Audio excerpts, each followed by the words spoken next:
신약 성경 마태복음 9장 9절에서 13절까지 말씀 제가 받들어 봉독하도록 하겠습니다. 예수께서 그곳을 떠나 지나가시다가 마테라 하는 사람이 세관에 앉아 있는 것을 보시고 이르시되 나를 따르라 하시니 일어나 따르니라. 예수께서 마태의 집에서 앉아 음식을 잡수실 때 많은 세리와 죄인들이 와서 예수와 그의 제자들과 함께 앉았더니 바리새인들이 보고 그의 제자들에게 이르되 어찌하여 너희 선생은 세리와 죄인들과 함께 잡수시느냐. 예수께서 들으시고 이르시되 건강한 자에게는 의사가 쓸데없고 병든 자에게라야 쓸데있느니라. 너희는 가서 내가 긍휼을 원하고 제사를 원하지 아니하노라 하신 뜻이 무엇인지 배우라. 나는 의인을 부르러 온 것이 아니요 죄인을 부르러 왔노라 하시니라. 아멘. 기도하겠습니다. 하나님, 주님의 은혜에 감사드립니다. 하나님을 만나고 하나님을 알게 하시고 믿음으로 삶을 살아가게 하신 하나님, 힘들고 어려울 때마다 주님 말씀을 통해서 위로 주시고 하나님 마음을 깨닫게 하셔서 하나님 어떤 환경 어떤 삶 속에서도 십자가 바라보며 주님 바라보게 하신 것 감사합니다. 하늘부터 내리는 신령한 은혜, 세상에 줄 수 없는 평강과 평화 하나님 우리들에게 날마다 허락하여 주시고 믿음으로 승리하며 나가는 우리들의 모습이 되기에 부족함이 없도록 성령여 인도하여 주시옵소서. 코로나가 아직 끝나지 않고 하나님 전 세계가 불안과 초조함과 두려움 가운데 있습니다. 하나님 우리들 신앙인으로서 신앙을 지키며 이 시기를 이겨나갈 수 있도록 은혜를 내려주시고 환경 가운데 영향받지 않고 환경을 다스리며 나가는 삶이 되게 하여 주옵소서. 예배가 멈추지 않게 하시고 기도가 멈춰지지 않게 하시고 날마다 하나님께로 나가는 삶이 멈춰지지 않도록 성령이여 인도하여 주시옵소서. 몸된 재단을 기억하시고 오늘 믿음의 가정들을 축복하여 주시옵소서. 코로나 시기 가운데서도 믿음의 가정들 성령으로 충만하게 하시고 기도로 이겨나가게 하시고 말씀으로 이겨나가게 하시고 그 마음의 담대함 가지고 말씀 쫓아나가게 부족함이 없도록 성령 하나님 역사하여 주옵소서. 그래서 하나님께서 살아계신 분이라는 걸 증거하며 많은 사람들에게 간증의 통로로서의 삶을 살아갈 수 있도록 도와주시옵소서. 하나님 이 시간 주님 말씀을 함께 나누며 주님의 마음을 갖기를 원합니다. 주님 동일한 하나님의 마음을 품게 하여 주시고 주님의 마음이 거한 곳에 하나님의 뜻이 임하며 하나님의 나라가 온전히 세워갈 줄 믿사오니 이 가운데 하나님의 나라만이 온전히 세워질 수 있도록 성령님 인도하여 주옵소서. 감사드리며 예수님의 이름으로 기도드리옵나이다. 아멘. 마태복음 9장 9절에서 13절에 있는 말씀을 가지고 나 마태야, 내 이름 마태입니다 라는 제목으로 같이 말씀을 좀 나누도록 하겠습니다. 저희들이 아까 찬송가 305장을 불렀습니다. 나 같은 죄인 살리신. 19세기에 믿음의 거정했던 존 뉴턴이 가사를 지었습니다. 그의 삶을 뒤돌아봤을 때 하나님의 은혜가 너무 컸고 하나님의 그 은혜의 삶이 너무 감격스러워서 그 믿음의 고백으로 찬송가 305장의 가사를 적은 것이죠. 또한 이사야 43장 3절 말씀을 보시면 이렇게 말씀이 되어 있습니다. 대저 나는 야훼 내 하나님이요 이스라엘의 거룩한 이요 내 구원자임이라. 내가 애굽을 너의 속량물로 구스와 스바를 너를 대신하여 주었노라. 이 이사야 43장 3절 말씀을 벽에 붙여놓고 날마다 묵상을 했답니다. 날마다 이 구절을 묵상을 하면서 하나님께 감사했다는 것입니다. 이 말씀을 통해서 그가 구원받았다는 것, 구속받았다는 것, 하나님께 성장해 주셨다는 것에 대해서 날마다 감사하며 나가는 삶이 이 존 뉴턴 가운데 있었답니다. 그가 82세로 세상을 떠났는데 그 직전에 이런 얘기를 좀 했답니다. 나는 하나님 나라로 갑니다. 나는 하나님 나라에 가면 3번 놀라게 될 것인데, 첫째, 예상치 아니한 사람이 그곳에 온 것으로 놀랄 것이고, 둘째, 예상 없이 오리라고 생각했던 사람들이 그곳에 오지 않은 것으로 놀랄 것이고, 세 번째, 노예상이었던 자신이 그곳에 간 것에 놀랄 것입니다 라고 고백했습니다. 그의 과거의 모습을 보면 그의 과거의 모습은 좋지 못했습니다.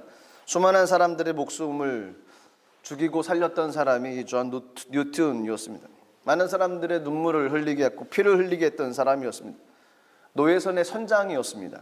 그 당시 노예, 사람으로 취급하지 않았던 그 노예들을 사고 파는 그런 일을 앞장섰던 사람이 존 뉴턴이었습니다. 죄 가운데 살았던 사람이었던 거죠. 근데 하나님의 그 한 줄기 빛으로 말미암아 그 인생이 변화가 일어나졌고, 그 죄인 살리신 하나님의 은혜에 감사합니다라는 고백을 또한 찬송가로 기록을 했습니다. 그는 한마디로 죄인이었다는 거였습니다. 죄인. 오늘 본문에도 죄인처럼 여기는 한 사람의 이야기가 기록되어져 있습니다. 마태복음 9장 9절에서 13절에 있는 말씀 가운데 하나님의 마음을 좀 같이 느꼈으면 좋겠습니다. 마태복음 9장 9절에 보면 이렇게 말씀이 기록되어 있습니다. 예수께서 그곳을 떠나 지나가시다가 마태라 하는 사람이 세관에 앉아 있는 것을 보시고 이르시되 나를 따르라 하시니 일어나 따르니라. 한 사람의 인물이 기록되어 있습니다. 마태. 마태라는 사람은 어떤 사람일까요? 마태라는 뜻의 이름의 뜻은 어떤 의미일까요? 이름의 뜻이 굉장히 좋습니다. 하나님의 선물이라는 뜻입니다. 마태, 하나님의 선물. 그런데 저희가 알고 있는 것처럼 마태의 직업은 세리였습니다. 마태복음에서는 자기에 관한 이야기를 본인 스스로 기록을 하면서 자기 이름을 마태라고 명백히 밝혔습니다. 그런데 공관복음이었던 마가복음, 누가복음에서는 마태라고 하지 않고 레위라고 기록되어져 있습니다. 마가복음 2장 14절 말씀 보시면 또 지나가시다가 알페오의 아들 레위가 세관에 앉아 있는 것을 보시고 그에게 이르실 때 나를 따르라 하시니 일어나 따르니라. 마태라는 이름을 마가복음에 기록하지 않고 레위라는 이름을 기록을 했습니다. 누가복음도 그렇습니다. 누가복음 5장 27절에 보면 그 후에 예수께서 나가사 레위라 하는 세리가 세관에 앉아 있는 것을 보시고 나를 따르라 하시니. 마가복음, 누가복음에서는 이 사람 인물을 레위라고 얘기를 했습니다. 어찌 보면 본명이 레위였던 것이죠. 그런데 마태복음에서는 자기가 기록한 마태복음에서는 자기 스스로 이름을 레위라고 하지 않고 마태라고 했습니다. 레위라고 하는 것은 레위라는 단어를 생각하면 레위 지파가 생각나지 않습니까? 학자들의 의견도 비슷했습니다. 학자들의 의견도 이 레위라고 하는 사람은 레위 지파 사람이었다라고 이야기를 합니다. 레위 지파는 아론의 후손들은 제사장들이 되었고 나머지 레위인들은 성전에서 일하거나 또 각 도시에서 영적인 역할을 감당했던 사람들이 레위 지파 사람들이었습니다. 그의 아버지가 자녀를 낳고 그 자녀의 이름을 레위라고 지어줬습니다. 그것은 레위의 이름 맞게 삶을 살아가기를 원한다는 아버지의 마음이 있었던 것이죠. 그렇게 삶을 살아가는 경건한 삶을 살아가기를 원했습니다. 레위인 닮은 삶, 하나님 믿는 삶, 그런 삶으로 삶을 살아가기를 원해서 자녀 이름을 레위라고 지어줬습니다. 그런데 마태, 레위라고 하는 사람은 레위의 삶을 포기했습니다. 그리고 세리의 직업을 선택을 했습니다. 세리, 그 당시 어떤 사람들이었습니까? 당시 유대인들이 가장 싫어했던 사람입니다. 죄인 취급했던 사람들이 세리였습니다. 당시 유대인들이 왜 세리를 미워하고 죄인 취급을 했을까요? 세리가 세금을 징수를 하고 거둬들입니다. 그 일이 잘못됐겠습니까? 도대체 무슨 문제가 있었기 때문에 사람들이 세리를 싫어하고 죄인 취급을 했을까요? 문제는 있었습니다. 유대인들에게 징수를 해서 거둬들인 세금을 자기들 나라를 멸망시킨 로마에 갖다 바쳤다는 것이죠. 그것이 문제가 되어졌습니다. 그래서 보통 사람들의 눈에는 세리들은 로마를 위해서 일하는 사람들, 원수의 나라를 위해서 일하는 사람들이라는 그런 생각이 가득했다는 겁니다. 우리나라 정서로 얘기하면 친일파라는 거죠. 그런 개념으로 보면 똑같습니다. 우리의 백성들의 피를 빨아서 백성들을 힘들게 해서 원수의 나라에 갖다 바치는. 근데 더 아이러니한 건 뭔지 아십니까? 그렇게 열심히 일했던 세리들, 하지만 이들 역시 죄인 취급을 받았기 때문에 정부로부터, 로마로부터 매달 무슨 월급을 받는다거나 이런 일은 없었다는 겁니다. 보상이 없었다는 겁니다. 보상이 없었는데도 불구하고 이들은 그 일에 대해서 열심을 다했다는 겁니다. 로마는 세리들에게 주는 것이 없었습니다. 한 가지 로마 정부가 묵인해주는 사건이 하나가 있었습니다. 그것은 세리들이 세금을 많이 걷습니다. 그리고 로마가 요구하는 일정 금액을 갖다가 바칩니다. 일정 금액이 차지고 그 다음에 남은 금액이 있으면 그 남은 금액을 세리가 가질 수 있도록 세리 몫이라고 허용을 해줬던 거죠. 그러니까 당연히 많은 이득을, 많은 수입을 얻기 위해서는 세리들은 많은 세금을 걷어들이는 것밖에 방법이 없었습니다. 많은 세금을 걷어들이면 그만큼 남는 거죠. 일정 금액 로마로 드리고 로마에다 갖다 주고 나머지는 자기가 찾으니까 세금을 많이 걷는 겁니다. 그러니까 백성들은 원망스럽고 백성들은 이 사람들은 나쁜 사람들이고 좋지 않게 보는 것이죠. 이렇게 취급당했던 세리, 레위라고 하는 마태라고 하는 사람은 레위인의 삶을 포기하고 이런 삶을 살아가기로 결정했다는 겁니다.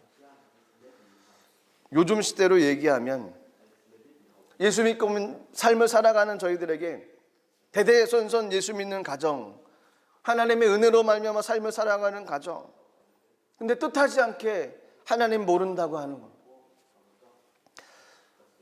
자녀들이 삶 가운데 하나님을 인정하지 않고 있는 모습이 나타난다는 거죠. 마음이 굉장히 힘들고 아픈 모습. 그래서 열심히 기도하는 방법밖에 없습니다. 기도하고 하나님께도 맡기고 눈물을 뿌려서 주님께 간구하면 주님께서 분명히 그 기도를 응답해 주실 것입니다. 사람들은 이 마태라고 하는 사람을 죄인 취급하고 좋지 못한 눈으로 계속 봅니다. 그리고 말을 할 때도 좋지 않은 이야기를 했을 것입니다. 그런데 유독 예수님께서만은 이 마태에 대해서 인격적으로 대우해 주시는 모습이 있습니다.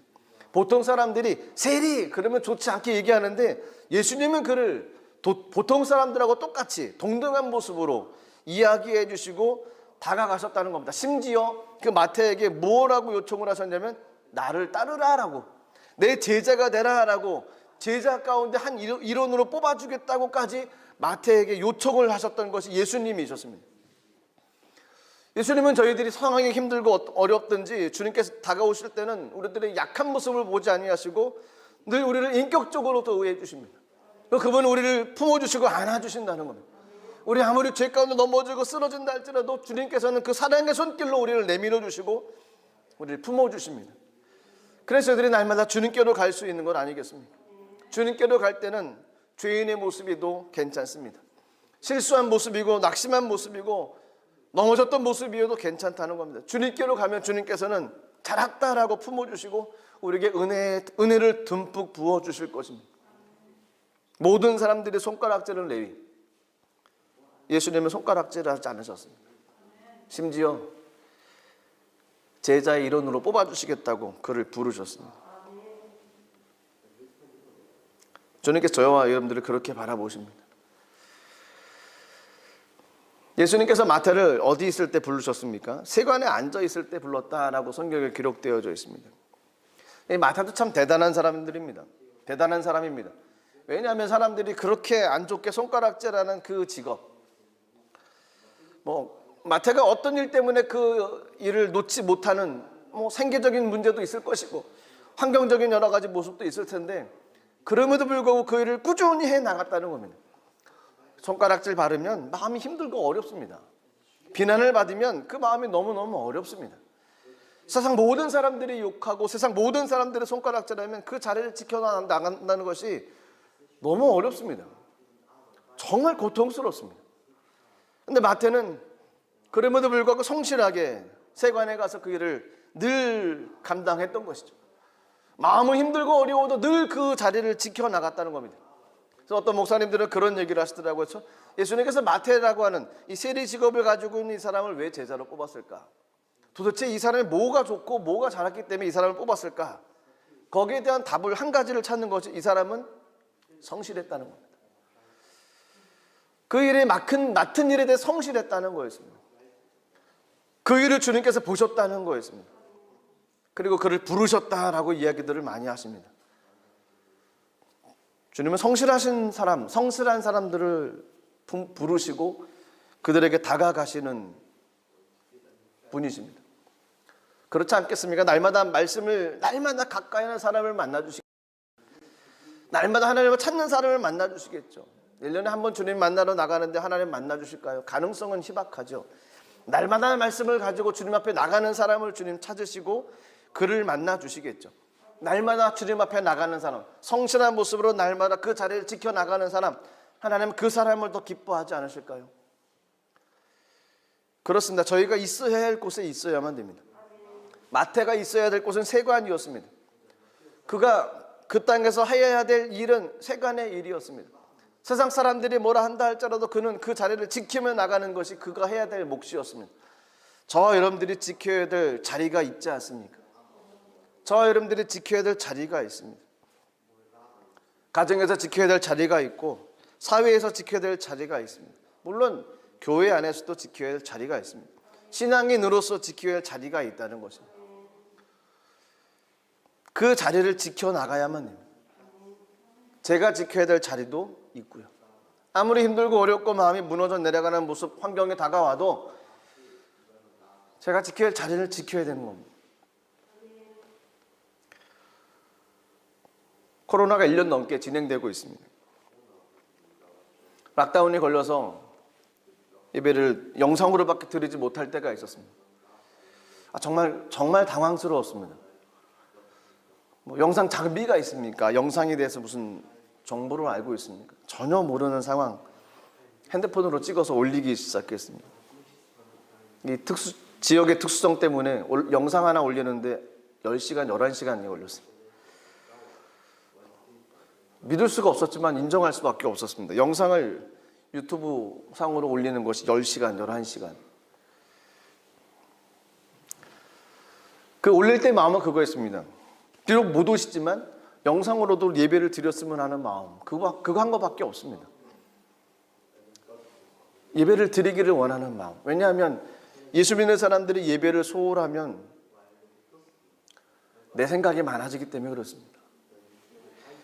그리스도인들에게서 지켜야 될 자리는 예배의 자리였습니다. 지금도 코로나가 힘들고 어렵게 합니다. 물론 지금은 독일, 저희가 살고 있는 이 지역은 온오프가 허락이 됐습니다. 다른 지역은 보니까 아직도 영상으로만 드리는 지역이 있더라고요. 그래서 그런 얘기 들으니까 또 감사한 것도 있고요. 교회에서 예배드리는 것이 가장 행복하고 좋습니다.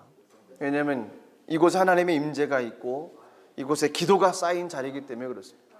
그래서 환경과 여건이 되어지면 교회에 오셔서 같이 예배를 드려야만 됩니다.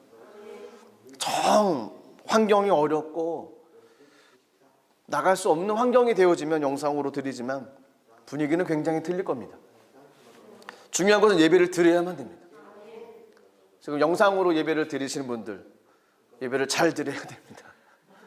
예배를 잘 드려야 됩니다. 물론 이곳에 계신 분들, 물론 저도 그렇고요. 날마다 예배의 삶이 우리들의 삶이 지켜야 될 삶이라는 겁니다. 지난 약 7년간의 사역 시간을 보고서 깨달았던 것이 있습니다. 예배를 소홀하면 자기 판단이 앞서진다는 겁니다. 하나님의 말씀으로 날마다 삶을 대입하지 않으면 내 생각, 내 의의가 자꾸 나타난다는 겁니다. 나의 자리를 지켜야만 됩니다. 그러면 하나님께서 찾아오셔서 우리에게 은혜를 내려주실 것이고 하나님의 영광을 우리에게 허락하실 것입니다. 마태가 세관을 끊임없이 그 자리를 지켰습니다. 예수님께서 나를 따르라 라고 얘기하셨더니 마태가 바로 따라갔습니다. 일어나 따라갔습니다. 놀랍지 않습니까? 일어나 따라갔다는 것은 그 세리의 직업을 버렸다는 거죠. 자기 모든 것을 버리고 쫓아갔다는 겁니다. 그동안 예측되어지는 그의 마음은 굉장히 마음이 힘들고 어려웠던 마음입니다.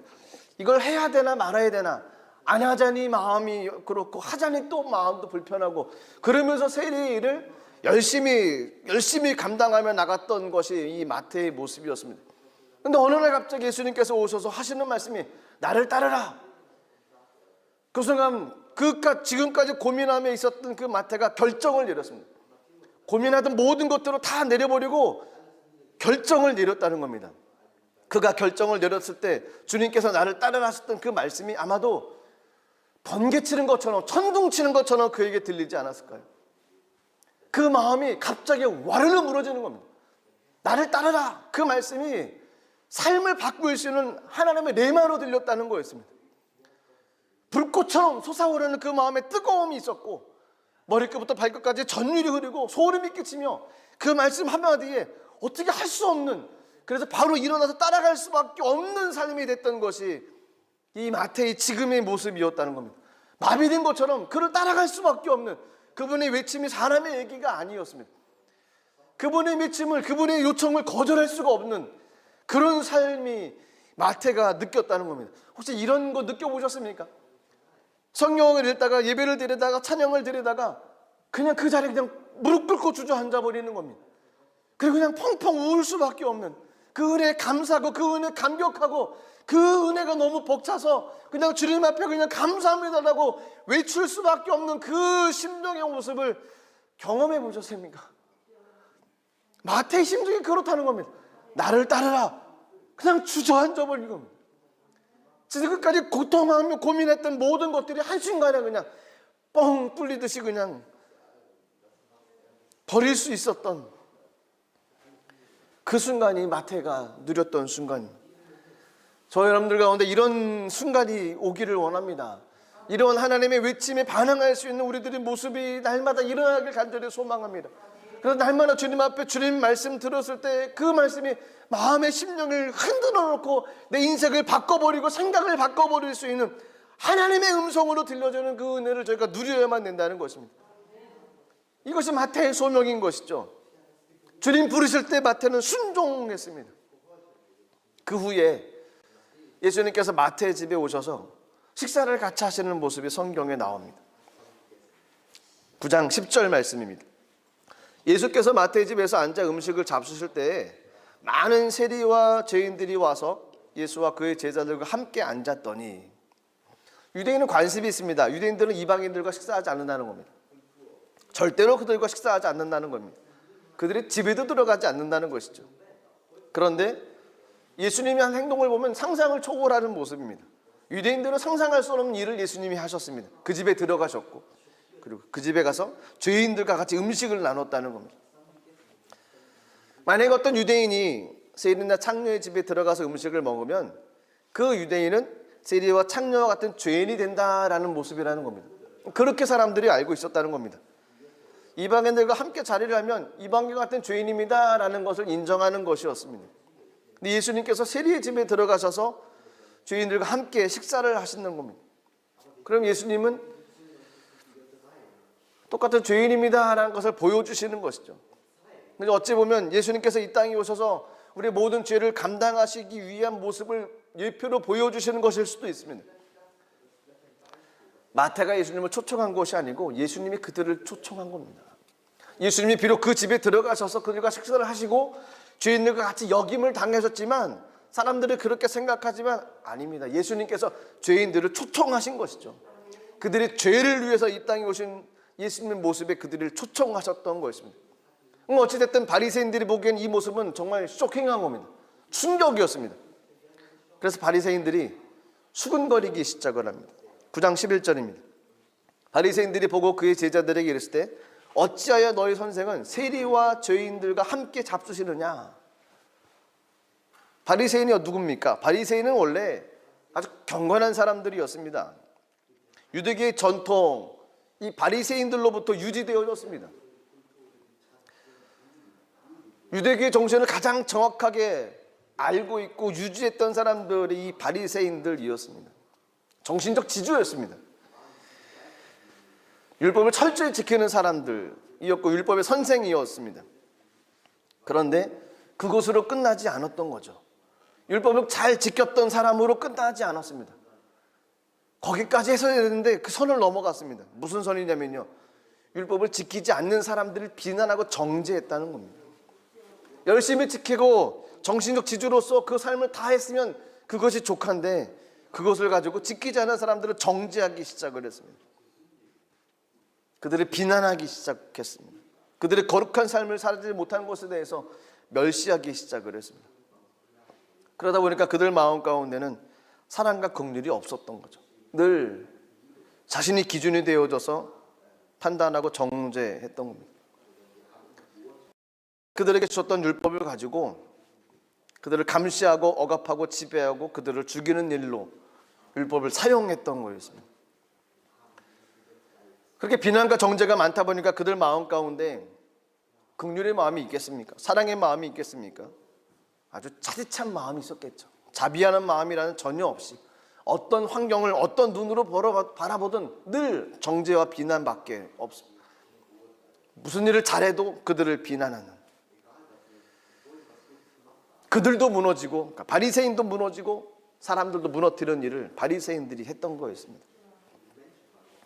그런 사람들이 세리 집에 죄인들이 함께 예수님께 가서 식사하는 그 자리를 보고서 그냥 넘어가겠습니까? 비난하는 거죠. 계속 비난하는 거죠. 여기에 대해서 예수님의 대답이 아주 멋지십니다. 9장 12절 말씀 보시면 예수께서 들으시고 이르시되 건강한 자에게는 의사가 쓸데없고 병든 자에게야 쓸데있느니라. 건강한 자 누구겠습니까? 바리새인들입니다. 건강한 자에게는 예수가 필요 없다는 거예요. 건강한 사람들, 바리새인들, 그들은 스스로 건강하다고 생각했습니다. 그들은 스스로 의인이라고 생각을 했죠. 그들은 무조건 옳다고만 생각을 했습니다. 자신은 옳고 자기는 의롭고 내가 맞고 내 주장이 옳은 것이고, 그들의 인생의 기준이고 오직 어떻게 보면 세상의 기준이 그들이었을 겁니다. 그들의 생각은 그것밖에 없었습니다. 반대로 세리와 죄인들은 하나님의 은혜가 없으면 사람을 살아갈 수 없는 사람이었습니다. 바리새인들은 자신들의 생각이 맞다라고 주장한 사람들이었지만 세리와 죄인들은 또한 그렇지 않았죠. 근데 문제는 바리새인들 마음 가운데 그들 하나님의 은혜로서 삶을 살아갈 수밖에 없는 세리와 죄인들에 대한 하나님의 마음이 없었던 거였습니다. 그러니까 바리새인들을 봤을 때 그러니까 세리와 죄인들을 바리새인들이 봤을 때 긍휼의 마음으로 바라보지 않았다는 겁니다. 그들을 품어야 될 대상인데 그들을 멸시할 대상으로 바라보고 그들을 피할 대상으로밖에 보지 않았다는 겁니다. 그래서 예수님께서 호세아 6장 6절 말씀을 인용하시면서 하나님이 원하시는 게 도대체 뭐냐? 가서 좀 배우고 와라 라고 얘기를 하십니다. 먼저 9장 13절 말씀 보시면 너희는 가서 내가 긍휼을 원하고 제사를 원하지 아니하노라 하신 뜻이 무엇인지 배우라. 나는 의인을 부르러 온 것이 아니요 죄인을 부르러 왔노라 라고 얘기합니다. 호세아 6장 6절은 뭐라고 되어 있습니까? 나는 인애를 원하고 제사를 원하지 아니하며 번제보다 하나님 아는 것을 원하노라. 원래 제사라는 것이 뭡니까? 하나님께 도저히 나올 수 없는 죄인들, 그들에게 교제할 수 있도록 하나님께서 허락해 주신 방법, 은혜의 통로 아니겠습니까? 하나님 만날 수 없고 하나님께 가서 예배 드릴 수 없는 모습이지만 그 제사, 예배를 통해서 하나님의 은혜를 누릴 수 있는 하나님의 긍휼을 하심이라는 거죠. 내가 긍휼을 원하노라고 얘기했습니다. 하나님의 긍휼하신 분입니다. 그것을 위해서 제사라는 것을 만들어 놓으셨습니다. 어떤 제사를 드려들어도 제사에 재물이 많고 이것 다 필요 없지 않습니까? 하나님 만나고 주님과 교제하는 것, 이것이 가장 행복하고 좋은 것 아니겠습니까? 드릴 때마다 하나님께서 긍휼을 구하는 것이고, 하나님께 긍휼을 받는 사람들은 그 받은 은혜를 가지고 다른 사람들에게 그 긍휼을 베풀게 하도록 하는 것, 이것이 제사의 참된 의미라는 겁니다. 예배 가운데 하나님의 마음을 받으면 그 마음 가지고 다른 사람들에게 통로로 삶을 살아가는 것입니다. 하나님이 사랑하라 말씀하셨으면 그 마음 가지고, 그 사랑하는 마음 가지고 삶을 살아가는 것입니다. 그것이 제사의 기본 정신이었습니다. 오늘 본문에서는 긍휼이라는 단어로 나왔습니다. 그런데 바리새인들은 그렇게 생각하지 않았다는 겁니다. 바리새인들은 제사의 근본 정신이었던 긍휼은 잊어버리고 제사만 생각한 겁니다. 제사만 열심히 드렸던 거죠. 서기관들과 바리새인들은 의로서 하나님 나라에 들어갈 수가 없습니다. 그들의 의로는 하나님 나라에 들어갈 방법이 없습니다. 자신의 열심으로 나오는 의였기 때문에 들어갈 수가 없습니다. 바리새인들의 생각이 문제였습니다. 바리새인들이 그렇게 의지하고 고집하는 것, 그것이 문제였습니다. 자기 생각만 가지고만 나가는 그들의 의, 이것을 주님께서 지적했던 것이죠. 당시 바리새인들은 아주 모범적인 신앙인이라고만 착각하며 삶을 살아가고 있었습니다. 예수님께서는 잘못됐다라고 얘기합니다. 내가 긍휼을 원하고 제사를 원하지 아니하노라, 이 뜻이 무엇인지 좀 알기를 원한다라는 겁니다. 예배 가운데 긍휼이 있으면 그 긍휼을 가지고 흘러넘치는 통로로 사용해야 된다는 것입니다. 긍휼이 없는 신앙생활이 아니라는 겁니다. 긍휼을 가지고 삶을 살아가는 모습이 있어야 된다는 것입니다. 내가 아무리 열심을 들어도 그 가운데 긍휼이 없으면 문제가 되어진다는 것입니다. 내가 맞는 판단을 했어도 그 가운데 긍휼이 없으면 그것은 사람들을 어렵게 하는 통로가 될 수 있다는 것입니다. 긍휼이라는 것을 지나가야 된다는 것입니다. 그래서 예수님께서 하셨던 말씀이 내가 의인을 부르러 온 것이 아니요 죄인을 부르러 왔다라고 얘기합니다. 아마 이 구절을 들었을 때 바리새인들은 아마 쓰러지지 않았을까요? 나는 의인을 부르러 온 것이 아니다, 죄인을 부르러 왔다. 바리새인은 그 머리를 잡고서 퐁 하고 넘어졌을 겁니다. 왜냐하면 그들은 자신들이 의인이라고 생각하고 있었거든요. 그리고 자신들이 구원받는 사람이라고 생각을 했습니다. 당연히 의인만 구원받는다라고 생각하고 있었죠. 근데 예수님은 내가 의인 부르러 온 거 아니야, 의인들은 구원받을 수 없어. 이들은 충격 속에 빠질 수밖에 없었습니다. 오히려 상종하지 않은 죄인을 부르러 왔다, 죄인들이 구원받을 수 있다. 이들은 너무너무 놀랄 수밖에 없는 거였습니다. 그런데 로마서 3장 10절에 보면 기록된 바 의인은 없나니 하나도 없다라고 얘기했습니다. 의인은 없습니다.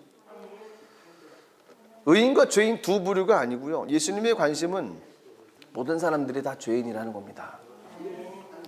모든 사람들이 다 죄인이라는 겁니다. 하나님께서 보실 때는 모든 사람들이 죄인이라는 겁니다. 정도의 차이가 있는 것이지 하나님 보실 때는 다 도토리 키재기라는 거죠.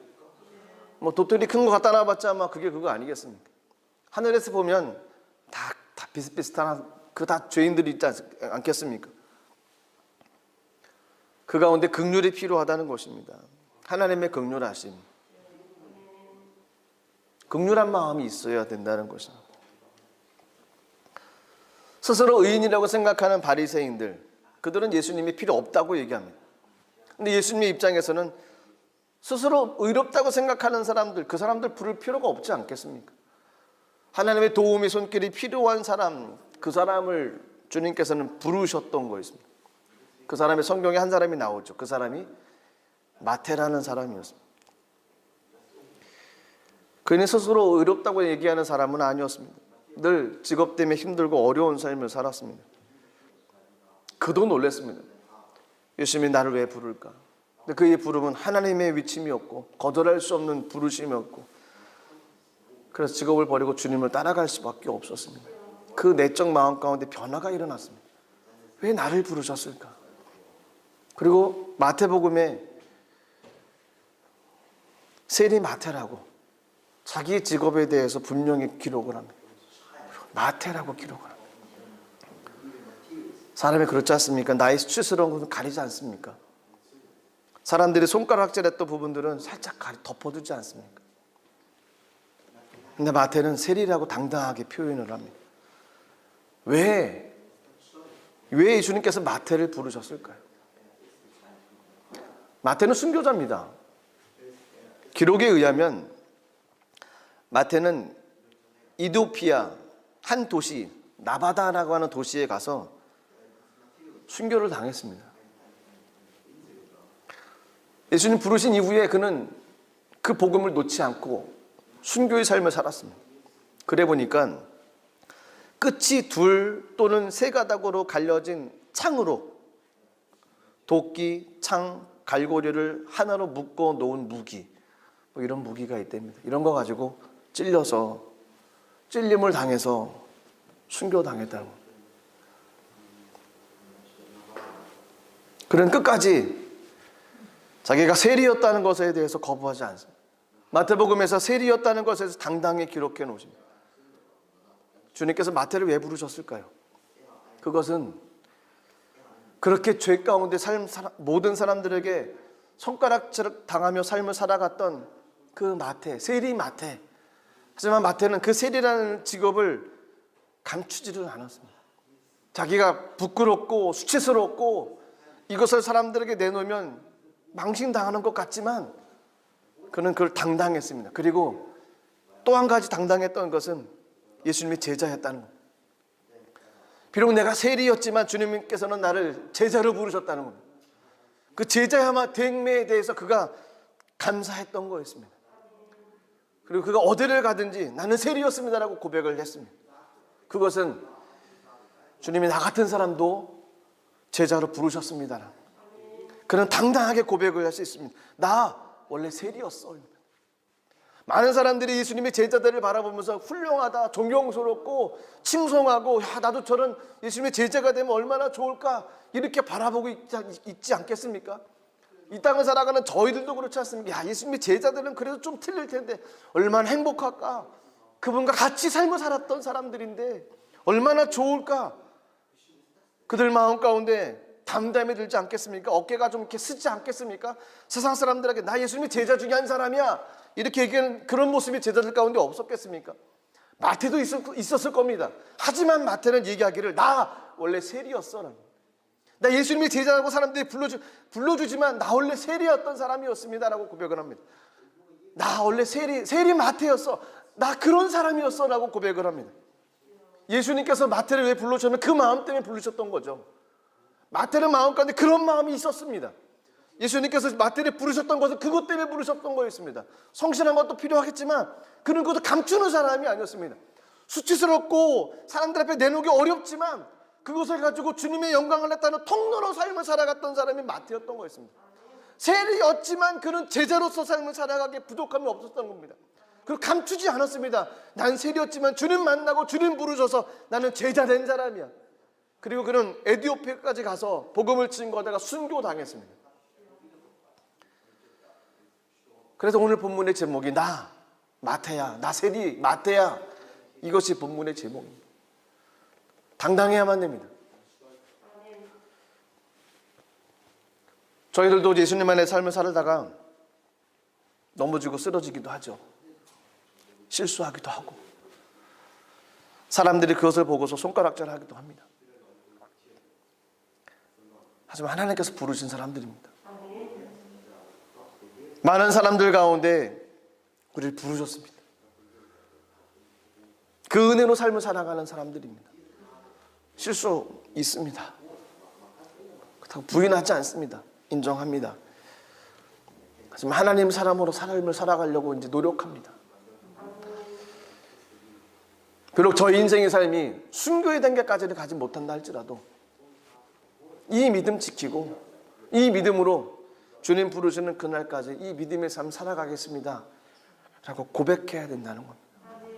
세리였던 마태는 그렇게 고백했습니다. 문제는 바리새인들이었습니다.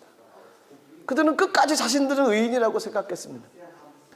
바리새인들의 최종 목표는 의인 되는 거였습니다. 그래서 율법을 지키려고 열심히 노력하고 그것 가지고 판단하고 정죄하며 나는 저 사람들하고 틀린 사람이야 라고 얘기를 했죠. 변화되어지지 못합니다. 바리새인들은 변화되지 못했어요. 오히려 예수님을 죽이는 단계까지, 모험하는 단계까지 갔던 사람들이 그 사람들입니다. 손가락질을 당했던 마태는 제자로서 순교의 삶을 살았습니다. 하나님의 마음이 어떤 마음이 본문 가운데 흘러넘치십니까? 그리스도인으로서 회개하는 삶, 담대한 삶을 살아가야 됩니다. 하나님 앞에 담대히 그 복음의 말씀 가지고 우리를 부르신 그 하나님의 은혜에 감사하며 그 은혜의 삶을 살아가는 저와 여러분들 되시기를 주님의 이름으로 축복합니다. 기도하겠습니다. 하나님, 세리였던 마태를 부르셨습니다. 손가락질 당하고 죄인 취급당했던 마태, 늘 갈등하며 삶을 살아갔었던 마태, 하지만 주님의 부르심에 그 모든 갈등이 무너지고 거부할 수 없는 그분의 외침과 요청에 순종하며 나갈 수밖에 없었던 그의 삶. 주님은 마태를 아셨습니다. 마태의 성품 중에 견고함이 있었다는 것을, 그 부르심으로 말미암아 그 인생이 변화된 이후에 자신이 세리였다는 것에 대해서 부끄럽지 않고 세리였음에도 불구하고 하나님의 부르심으로 제자가 되어진 것에 감사하며 나가는 그의 성품을 아셨기에 그를 부르셨고 그를 초청하셨습니다. 하나님, 저희를 부르시는 은혜 감사드립니다. 넘어지고 죄인이며 쓰러졌던 우리들 인생이 있습니다. 부인하지 않습니다. 죄인이었습니다. 근데 하나님 불러주셔서 감사합니다. 저희는 또 우리를 사랑해 준 주님의 은혜 감사드립니다. 하나님, 저희들이 앞으로 주님 오시는 그날까지 그 은혜 붙잡고 삶을 살아갈 수 있도록 은혜를 내려주시옵소서. 하나님의 은혜로서 주님을 바라보며 나가는 우리들의 삶이 되게 하여 주시옵소서. 감사드리며 예수님의 이름으로 기도드리옵나이다. 아멘. 우리 말씀을 생각하시면서 한번 기도하겠습니다. 십자가 앞에 서서 주님 바라보며 저희가 고백해야만 됩니다. 주님 부르시는 은혜 감사합니다. 다시는 넘어지던 삶 살지 않겠습니다. 하나님의 사람으로 삶을 살아가겠습니다. 마태처럼 세상 사람들은 뭐라 한다 할지라도 주님 앞에 믿음으로 고백하며 믿음의 삶을 살아가는 우리들의 인생의 삶이 될 수 있게 달라고, 끊임없이 주님께로 나가는 복된 삶이 될 수 있게 달라고, 그래서 하나님 앞에 영광 올려드리는 우리들의 인생의 삶이 되고, 우리 시간 통성으로 같이 한번 기도하도록 하겠습니다. 하나님 아버지,